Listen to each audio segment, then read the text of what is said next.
Hey guys, it's me Courtney and welcome to my channel. In today's video we're going to be talking about all of my favorites and fails for the past few months. I don't really do monthly favorites and fails just because I feel like I like to give myself a little time to really adjust to a product to see if I like it or if I don't. And I just feel like doing stuff monthly, one, it kind of makes it to where I'm constantly getting stuff every month. And two, it also makes it to where I don't really get a feel for a product, you know what I mean? So today I'm going to start off with a little bit of skincare, and the first thing I wanted to talk about, this isn't like a new product or anything like that. It's the L'Oreal Paris Pure Clay Cleanser. I actually tried their line of clay masks and I really like those. They are a little bit messy, they're a little bit thick, it's one of those things, but I do feel like their masks are really great. I believe they have a green one that's like this, they have a turmeric one that's really awesome.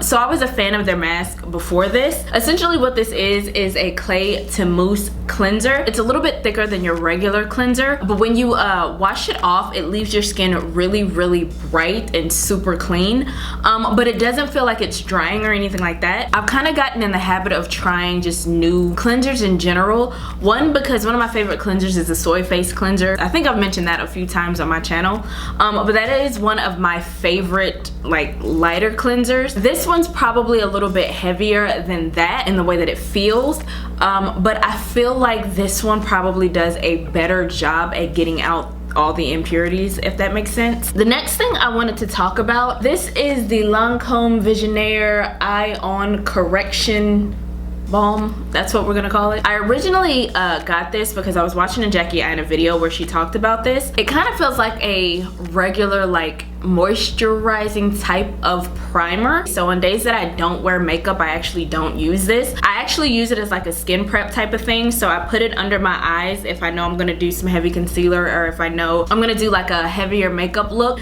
and I just like to tap it underneath, and I feel like it gives every look that I do a smooth base, and it doesn't dry out my under eye, which I appreciate, and it doesn't really flake up or cake up or anything like that. It works well with all of my foundations, with all of my skincare, that kind of thing. A little bit does go a long way, and I feel like it smooths out this area really nicely. Okay, so the next thing on my list is this Makeup Forever Matte Velvet Skin Blurring Powder Foundation. So it comes like with this little sponge applicator, which I have used, and it can apply your makeup really well. If you want to just kind of dip your beauty blender in here as well, you can do that, but I like it on a multitude of levels. One, as a regular foundation, works really well, has a really nice coverage, but also you can take a powder brush and kind of whatever foundation you're using that day, you can lightly kind of dust this over it, and it won't overtly mattify to the point that your skin is super dry, but it will allow your makeup to last a little bit longer. It'll go over your foundation really beautifully without leaving it more cakey. For me,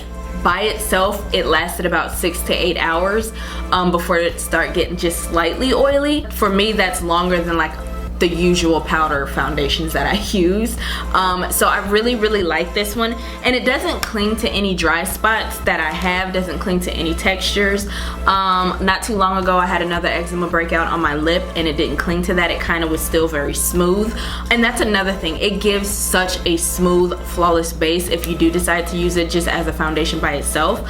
Now because I have dry skin, I did use it with a moisturizing primer, and it was able to kind of balance out a little bit more. So like I said, it didn't make my skin too dry, and if you choose to use it over a foundation to set your makeup, it works really well for that as well. So this is the Nars Pore and Shine Control Primer.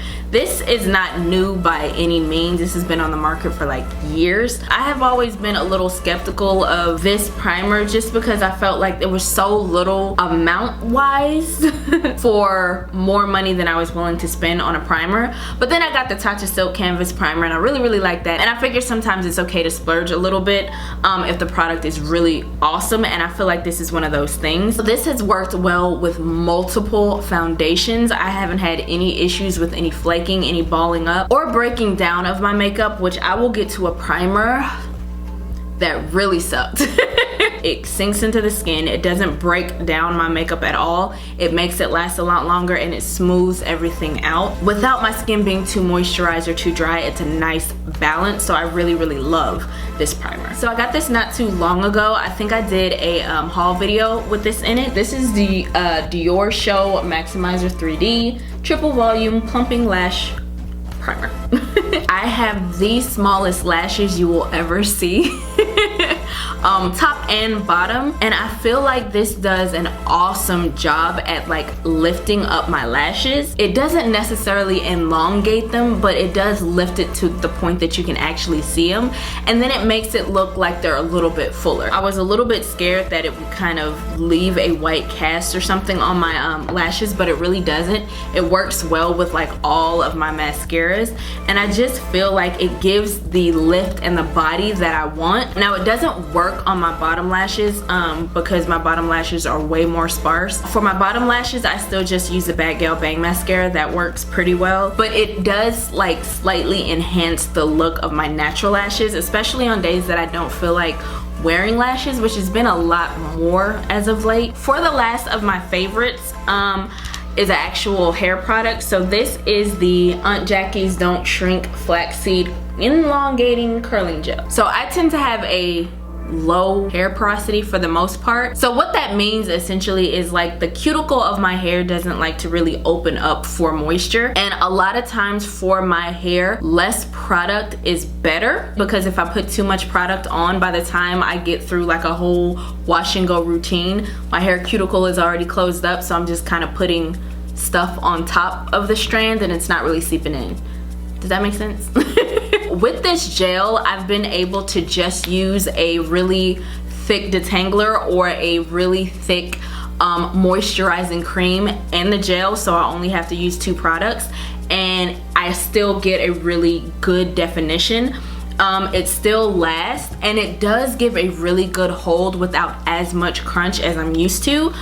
So my hair feels really soft, and the kind of person I am, I actually like body a little bit more than definition, so it's really awesome to be able to have body definition and length a little bit without me feeling like I'm sacrificing one over the other, if that makes sense. So I really like what this gel has been able to do with a multitude of my products.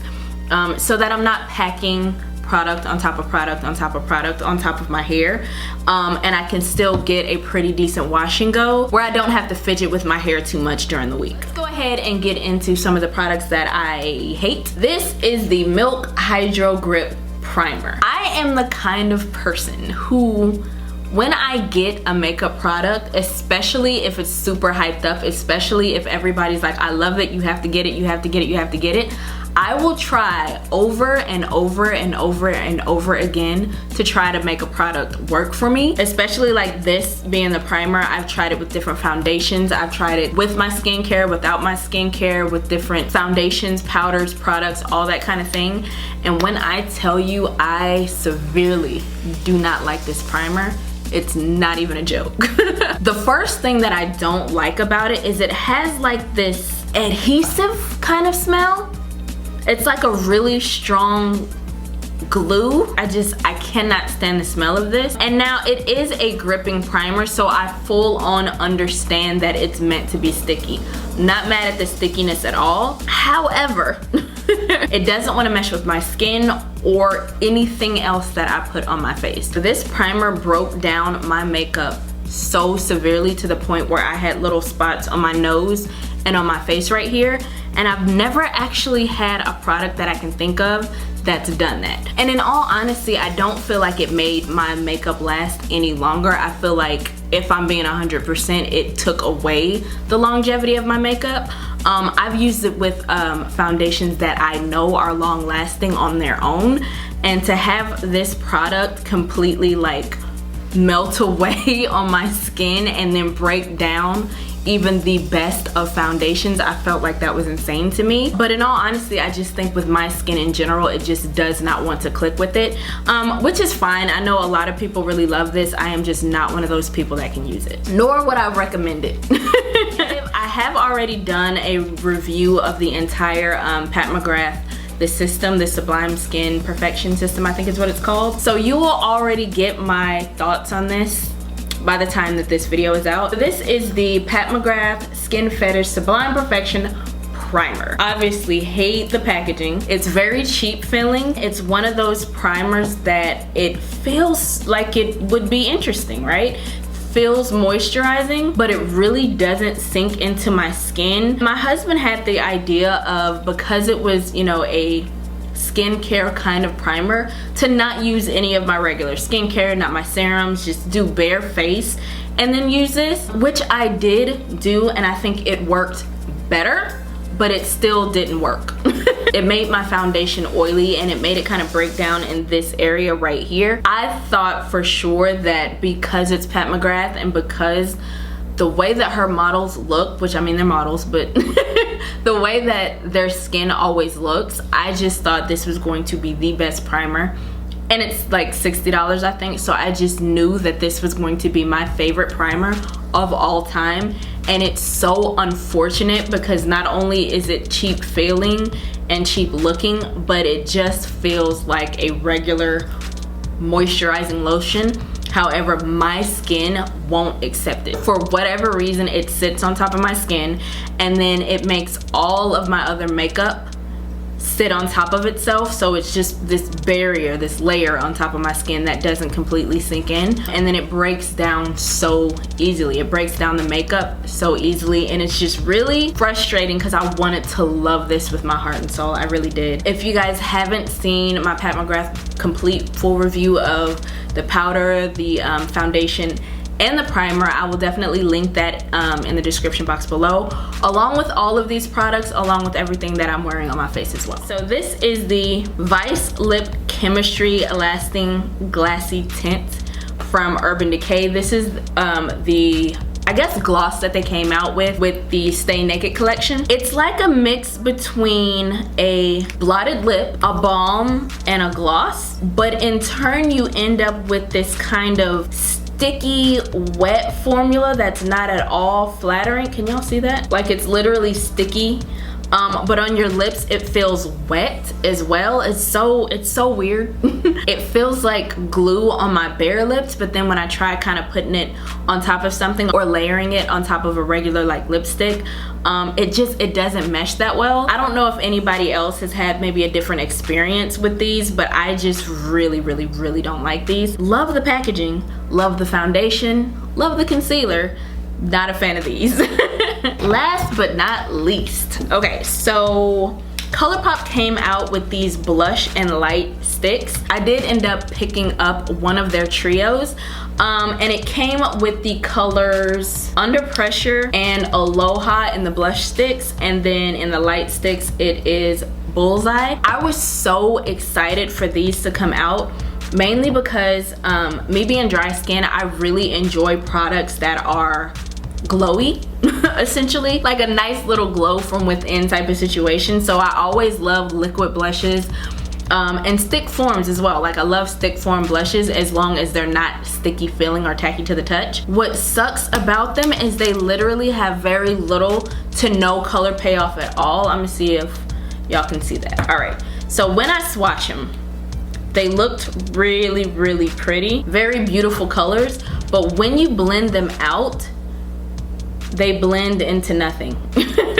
And it's not really layerable, so I can't build the color up enough that you can actually see the color on my skin tone. Now granted, it's ColourPop, so it's not like super expensive or anything like that, but I just wish that when you blend them out you can actually still see it. And like I said, I tried layering them on over and over again, and it's nothing on my cheeks. That being said, like, the light stick is beautiful, has that beautiful reflect, right?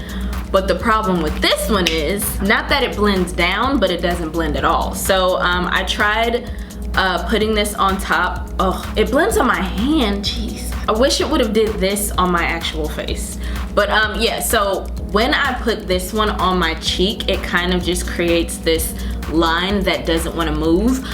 So I've tried it with different foundations, different ways of putting it on. I've tried it with an actual beauty blender and kind of tapping it off the top of it and then tapping it on, but it just kind of sticks to wherever you put it on top of the foundation. And then I tried using it as like a base for another highlighter, but that didn't work either. So I feel like the blush sticks just don't show up while this one doesn't move. I'm still here for them if they try to like tweak the formula a little bit and make it to where the blushes do show up and maybe the highlighter's a little bit more creamy, so that it's a little bit more movable once it's on top of the skin, once it's on top of foundation. But just as it is right now, they're just not my favorite. Not horrible, but just for me it was a fail. All right guys, that about does it for me. Hopefully this video was helpful and fun. If so, please give me a thumbs up.